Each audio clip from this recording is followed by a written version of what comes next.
आपका स्वागत है द रणबीर शो क्लिप्स में। बस देखते रहो और सीखते रहो।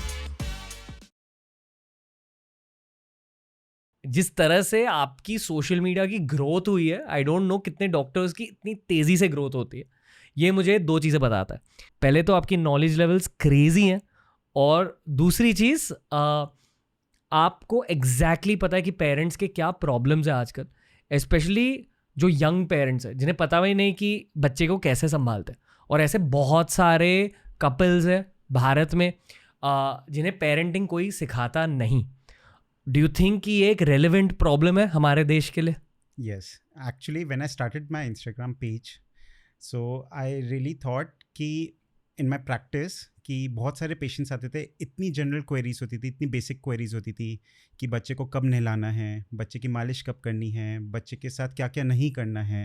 And I thought this is a very common question to all the parents. तो आई थॉट कि मैं एक पेज स्टार्ट करता हूँ जहाँ पे मैं ऑल ओवर द कंट्री और in fact all over the world सबको एजुकेट करता हूँ इन सेम प्लेटफॉर्म कि बेसिक जो बच्चे के लिए न्यूबॉर्न केयर टिप्स रहती हैं, पेरेंटिंग टिप्स रहती हैं, तो मैं एक जगह रखूँ सो दैट पेरेंट्स एजुकेट हो एंड राइट तरीके से अपने बच्चों को पालें। सबसे कॉमन प्रॉब्लम क्या होता है भारत में बच्चों को लेकर?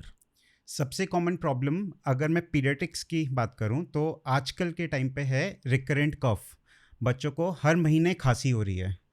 तो the most common cause for this is reactive airway disease.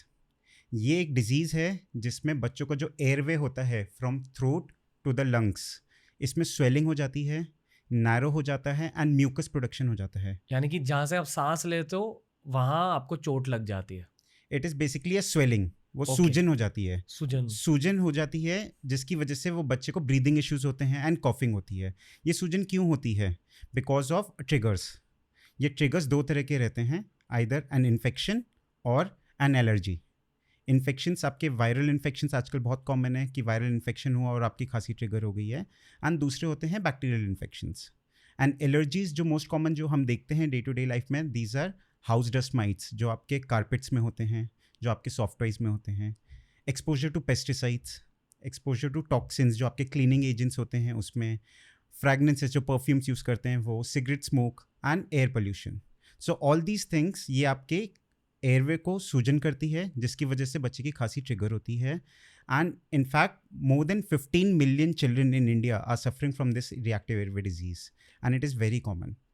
Even parents अगर हो स्मोक कर रहे हो तो वो पैसिव स्मोकिंग भी बच्चे के लिए हार्मफुल है। मतलब अगर आप अपने बच्चे के आसपास सिगरेट फूक रहे हो तो it is equally bad as बच्चा फूके। ये हम इन डिटेल एक प्लान भी ड्रॉ आउट करेंगे सारे यंग पेरेंट्स के लिए, क्योंकि मैं भी यंग पेरेंट बनूंगा बहुत ही जल्द। Soon, let us know when. नहीं, but jokes apart, again parenting एक हेल्थ पर्सपेक्टिव से कम लोग जानते हैं। आई फील कि आजकल ना मेंटल हेल्थ की बातें ज़्यादा हो रही है, जो अच्छी बात है। तो लोग साइकोलॉजिकल पेरेंटिंग समझने लगे, पर ये जो बायोलॉजिकल पेरेंटिंग होती है, ये एक बहुत बहुत ज़रूरी लाइफ स्किल है पेरेंट्स के लिए। हर कोई गोवा तो शिफ्ट नहीं कर सकता। वैसे तो गोवा में भी अब कहते हैं पोल्यूशन आ चुका है। Everywhere it is now. अगर आप शहर में रह रहे हो तो पोल्यूशन आपके आसपास होगा ही। तो इस पोल्यूशन के प्रॉब्लम का कोई भी सल्यूशन है? Pollution is in all the metro cities, urban cities, वहाँ पे कंस्ट्रक्शन हो रहा है, पोल्यूशन है। हमारे इंडोर एयर पोल्यूटेंट्स जैसे मैंने बताया, हमारे पेंट्स जो भी यूज़ हो रहे हैं they all filled with chemicals. जो हम जंक खा रहे हैं that is also artificial preservatives, artificial toxins, artificial colouring agents, these are also filled with toxins.